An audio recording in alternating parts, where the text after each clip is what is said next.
اس کے اندر امام حسن امام حسین کے فضائل کا پورا باب ہے. تو یقیناً اس باب میں اس چیپٹر میں جو بھی آئے گا وہ انہی کے بارے میں آئے گا.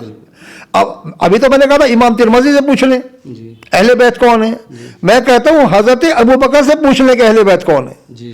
امام حسن امام حسین کے فضائل کے باب میں یہ روایت موجود ہے صحیح بخاری کے اندر کتاب مناقب میں. امام حسن امام حسین کے فضائل میں میرے پاس جو بخاری ہے اس کے صفحہ نمبر 461 کے اوپر کہ کہتے ہیں کہ حضرت ابو بکر نے فرمایا.